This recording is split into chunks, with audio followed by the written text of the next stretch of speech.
at the chamber, the Good Chamber in Parliament, and of course we are awaiting the Finance Minister to deliver his speech at exactly 2 o'clock sharp.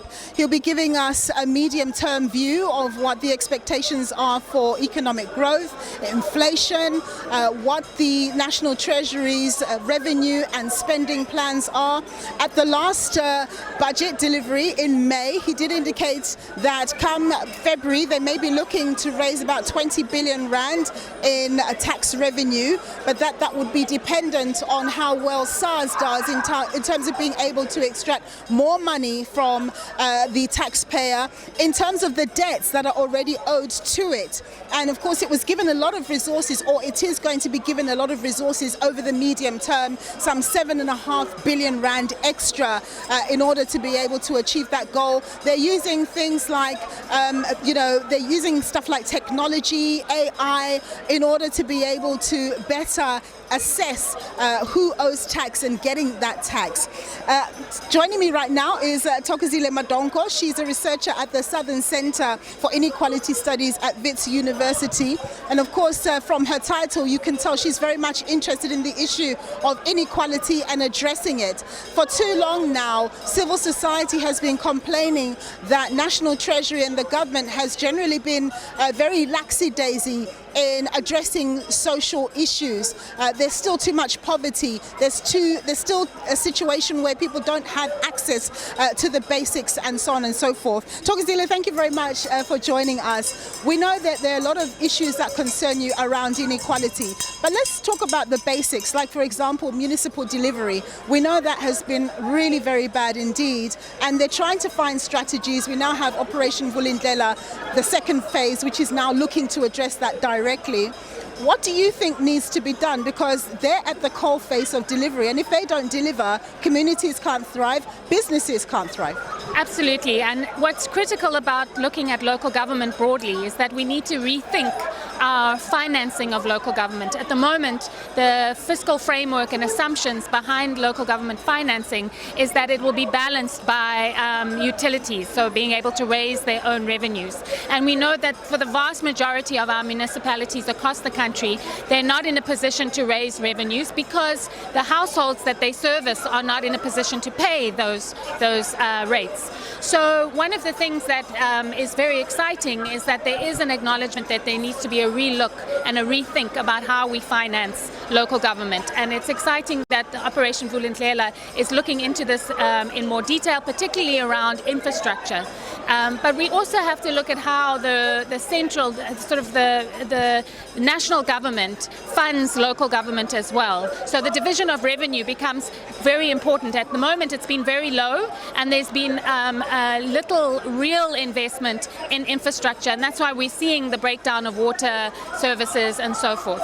So in order to tackle this, we need to see a greater stimulus into local government, and particularly thinking from a green perspective or a climate lens perspective, to make our municipalities not only function really well for people, but to function well for the planet as well.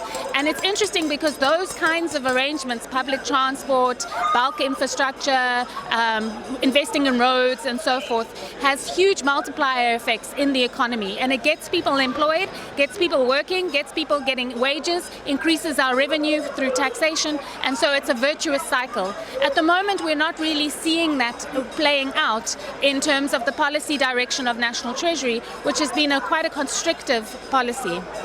Are you concerned about the inflation target? We were having the conversation just now with Dominic Brown, who was saying that, it's going to lead to a situation where interest rates might be higher because we're aiming for an inflation target that might be ambitious, and then the Reserve Bank is under pressure by raising rates because we're not meeting that 3%, which we happen to have achieved lately, even lower than that. But that's been more due to sort of global factors. Absolutely, and it's a political choice. There's the inflation targeting and targeting at the supposed 3%. There isn't any real economics behind it other than benefiting creditors. So it ensures interest rates for creditors who then get a return on their investment. It doesn't really tackle where it hits for most South Africans, which is the cost of their food basket. And so it seems very, very, very seductive to hear the language around that this will help poor households. But inflation doesn't affect everybody equally. So a disproportionate of the households spend a disproportionate amount of their money on food, not on cars, on bonds and mortgages and so forth. They spend it on food, and they're not likely to see this inflation targeting is not likely to affect the cost of the food basket very much. The second area that it's important for us to understand the kind of maths that's not mathing when it comes to talking about the inflation target and why we can tolerate a certain amount of inflation is that you want to see wages, a fair wage agreement across the board, public and private. And we see that in a low inflationary environment, you suppress wages because you don't have to increase them very high.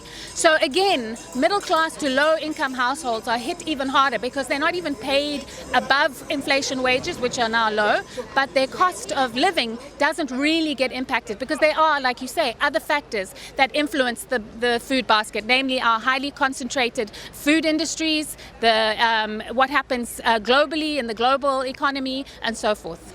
Thokozile, we're going to leave it there.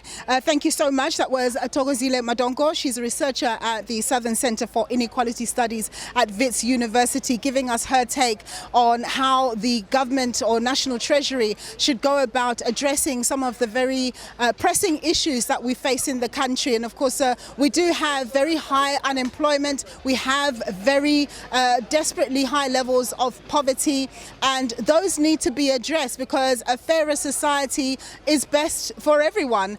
You avoid things like high crime rates and everybody gets a fair share and access to the economy, and everybody is able to contribute to that economy as well. We're going to have to wait to see what the Finance Minister has to say around the issue of growth and really ensuring that everybody is a beneficiary of that growth, what the ANC government in the past has termed inclusive growth, and what the GNU now talks about in terms of inclusive growth.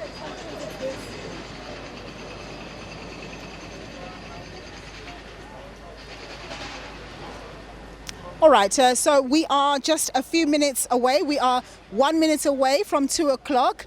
I don't have any suspicion that the Finance Minister won't be tabling the midterm budget. It will probably be in the next few minutes.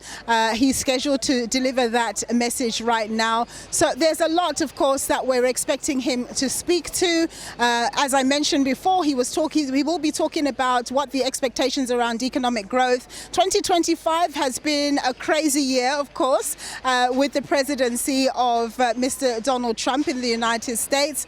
His policies have really created a situation where nations around the world are having to look at new markets with the higher tariffs and so on. And South Africa has not been spared as we now have a 30% tariff increase that we need to be concerned about. Let me continue with Thokozile as the minister has not begun to speak. Thokozile, I mentioned the issue of the Okay, Thokozile, we're going to leave it. This is live television.